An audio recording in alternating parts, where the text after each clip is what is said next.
Hello everyone, welcome to my channel. आज हम पढ़ेंगे क्लास 7th का चैप्टर नंबर 3 रेशों से वस्त्र तक। इस वीडियो में हम पार्ट 2 कवर करेंगे। तो अब हम शुरू करते हैं। अब हम बात करेंगे रेशम की। बच्चों, रेशम को सिल्क भी कहा जाता है। ये भी एक तरह का रेशा है। इससे पहले हमने ऊन के बारे में पढ़ा था। ऊन भी एक प्रकार का जांतव रेशा होता है। ऐसे ही बच्चों, रेशम भी एक जांतव रेशा है। मतलब रेशम भी हमें जंतुओं से प्राप्त होता है, ये हमें पौधों से प्राप्त नहीं होता। रेशम फाइबर प्रोटीन से बना होता है। किससे बना होता है बेटा? प्रोटीन से। अगला पॉइंट आता है, रेशम हमें कहाँ से मिलता है? रेशम के कीट रेशम के फाइबर बनाते हैं। कहाँ से मिलता है हमें रेशम? रेशम के कीट से।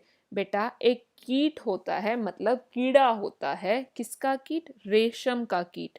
उसका काम है रेशम फाइबर बनाना।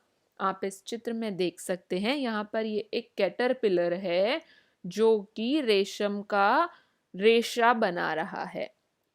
अगला पॉइंट, रेशम प्राप्त करने के लिए रेशम के कीटों का पालन करना पड़ता है और इसे हम कहते हैं रेशम कीट पालन या फिर सेरीकल्चर। रेशम के रेशों का उपयोग रेशम के वस्त्र बुनने के लिए किया जाता है।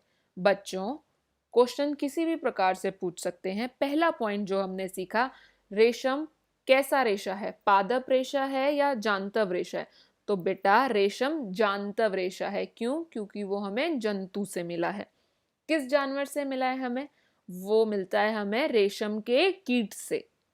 और रेशम प्राप्त करने के लिए हम क्या करते हैं? रेशम के कीटों का पालन करते हैं। मतलब बहुत सारे कीट जो हैं उनको हम पालते हैं। इसे हम कहते हैं सेरीकल्चर। लेकिन हमें रेशम के रेशे क्यों चाहिए होते हैं? ताकि हम उनसे रेशम का कपड़ा बना सकें। तो आप सभी बच्चों को समझ आ गया होगा कि रेशम क्या होता है। अब हम आगे बढ़ते हैं।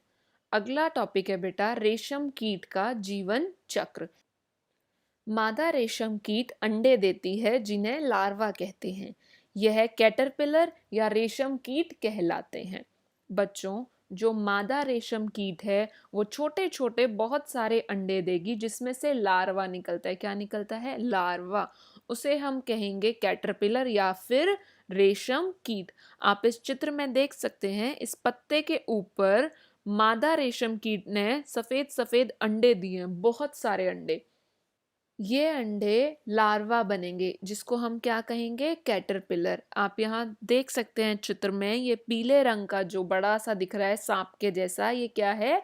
कैटरपिलर या फिर रेशम कीट। यह आकार में बड़ा होता है और अगली अवस्था में प्रवेश करता है जिसको हम कहते हैं प्यूपा। क्या कहेंगे? प्यूपा। कैटरपिलर बड़ा होकर प्यूपा बन जाता है। यह अपने इर्द गिर्द एक जाल बुन लेता है। यह जाल उसे अपने स्थान पर बने रहने में सहायता करते हैं। जैसा कि आप सभी देख सकते हैं, ये कैटरपिलर जो है अपने इर्द गिर्द एक जाल बुन लेगा और वो उस जाल की मदद से एक जगह पर टिका रहेगा। कुछ समय बाद वह खुद को पूरी तरह से रेशम के रेशों से ढक लेता है और प्यूपा बन जाता है। यह आवरण कोकून कहलाता है। बच्चों, यहाँ पे आपको दिख रहा होगा कि इस कैटरपिलर ने अपने आप को पूरी तरह से ढक लिया है। किससे ढक लिया है? रेशम के रेशों से। और ये कहलाता है कोकून। क्या कहलाता है? कोकून। कीट का इससे आगे का विकास कोकून के भीतर होता है। मतलब कि जो कीट है वो इस कोकून के अंदर रहेगा और इसके अंदर ही रहकर बड़ा होगा। अब हम आगे बढ़ते हैं। कोकून से रेशम तक। इसमें हम पढ़ेंगे बेटा रेशम कीट पालन के बारे में।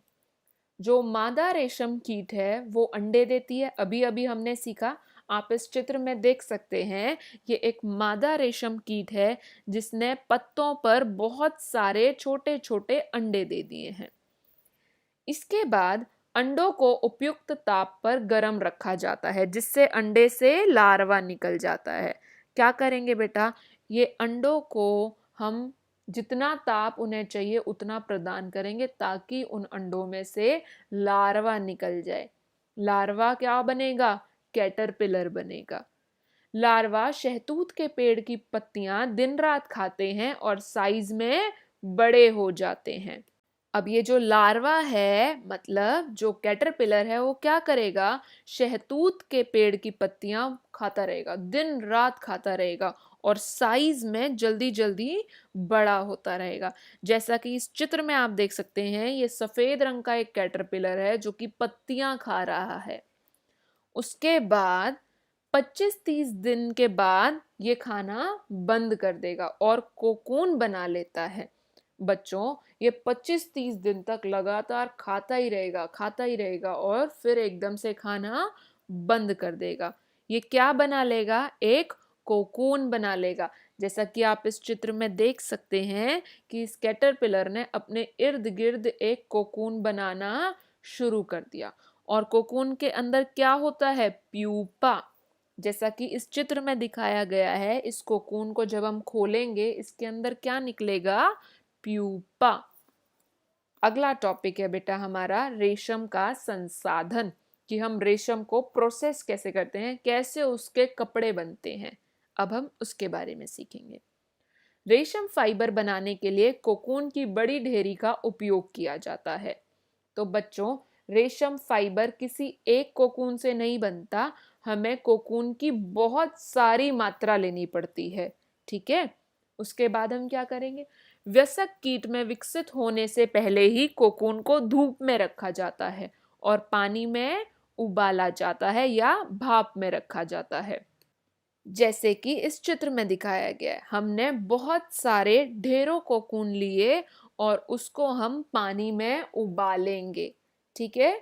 अब हमारा तीसरा स्टेप है बेटा, इन रेशों को हम क्या करते हैं? कोकून से अलग कर देते हैं।